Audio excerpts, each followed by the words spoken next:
It sits in the hills of southern Ohio, surrounded by tangles of razor wire, walled off from the world. But it is history, not these high walls, that casts the longest shadow over the Southern Ohio Correctional Facility, better known by the name of the community it calls home, Lucasville. When you hear the facility referred to as Lucasville, the riot that occurred on Easter Sunday does come to mind. We cannot allow this thing to spread at all. Prison bosses have been rotating in heavily armed teams. One of the deadliest prison uprisings in American history, an 11-day siege 22 years ago. The negotiations again have sputtered. That left 1 guard and 9 inmates dead. Warden Donald Morgan started here just after the 1993 riot. That is something that will always be associated with this facility, but at the same time, the changes that has occurred over the years have been positive, and it's something that did occur, but we have gotten better.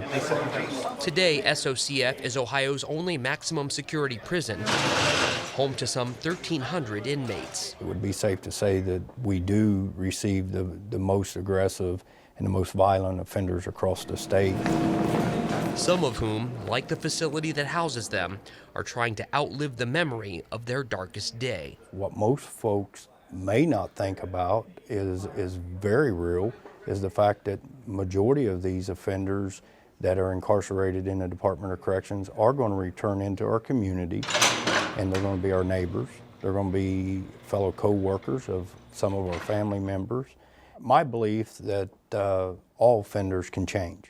So now this section of the facility is... He says he's seen it firsthand, most recently in a wing of the prison formerly known as E-Complex. But as you saw coming down the ramp, the Veterans Corridor is what we've renamed it. The Veterans Corridor was the accidental brainchild of Corrections Officer Darren Mustard. The walls were always cream collared.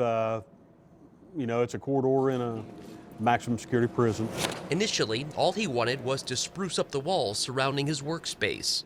Come down through here and enjoy being down here while you're down here. Sure.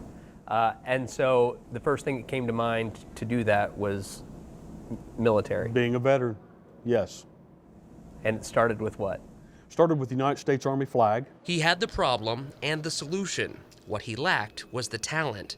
So he started looking for inmates with artistic ability to turn his idea into reality. If you want an artist, you go find a guy that's got a lot of tattoos. He found both in an inmate named Michael. And I was just shocked at the talent. I was really amazed. I've been itching to work on Grandpa's mural. I still got a lot to do. It started out in grade school. My grade school art teacher, Miss Cheney, she held up a mask that she had made one day and drew a picture of it on a chalkboard. And I thought it was the most amazing thing in the world that someone could just take a stick and make marks on the wall and it looked like a picture. Like you could create that illusion. And I've been practicing and trying it ever since. But his hobby, in fact his life, would take a devastating detour. When I was a teenager, I was involved in drinking and drugs and stuff, and got me around a wrong crowd of people, and one thing led to another. Drugs and alcohol led to violence. I was charged with 2 counts of attempted murder. I was involved with a confrontation with some people that I used to party with, and things went south. My temper got the best of me, and I shot 2 people. It's probably the biggest regret I have in my life. Earning him a 20-year sentence, more years in prison than he'd had on this planet. When I first came to prison, being young and given the sentence that I was given, it made me even more angry. And it made me lash out, and most of the problems that I had that got me here ended up getting worse. But today, does this go there? This violent felon, does that go there? With discipline issues for days, does this look like grass or just a blob of green paint? Has found peace in paint. Kind of get lost in it. It's B-24 Liberators. It's the plane my grandpa served on. Turning bland prison walls into a technicolor tribute to those who have served. Is it significant to you to be painting, something that's connected to him? Absolutely. My grandfather was my hero. To me, he's the greatest man that ever lived. when they're focused on their family and focused on their work, then they're focused on a change. So then I thought, well, you know, that's a little bit of water for the plant. So it just started growing. We never slowed down after the first 5 flags went up on the wall. Once we saw the offenders and some of their artistic ability. Soon, the view from Mustard's desk wasn't the only noticeable change. When the warden comes down, knows your name, and says, hey, man, that is sharp. How do you do that? It gives them that breath of fresh air. It's a light at the end of the tunnel. How long has it been since you've been able to have something to be proud of or praised for? High school, maybe. Michael was transferred to Lucasville because of behavior problems at other prisons. Since he started painting here, he's had 0 incidents and is now eligible to transfer to a less secure facility, but he's chosen to stay here. It's not the most comfortable of living conditions down here, but I love my job. I love what it means to people, and art itself has taught me a little bit about dedication, and I want to see it through. The project has been viewed by local veterans groups. I mix them while they're wet on the wall. And Michael is now tutoring other inmates. I've never believed it. You know, I've always been an offender, a criminal, you know, and this has not only made me see people in a different light, but it's made, you know, society and staff here have all viewed me a lot different now.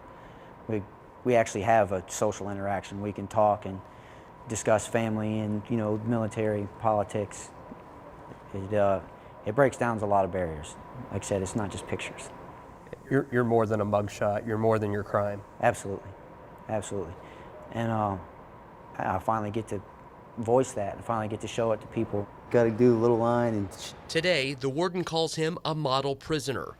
Still, Michael says he'll never forget his crimes, and he knows others won't either. It's really hard to pull away from that. Some people never do. That'll be their mark for the rest of their life. But for the opportunity to make a new mark, It's my favorite one. to find light in the darkest of places, he says he is grateful.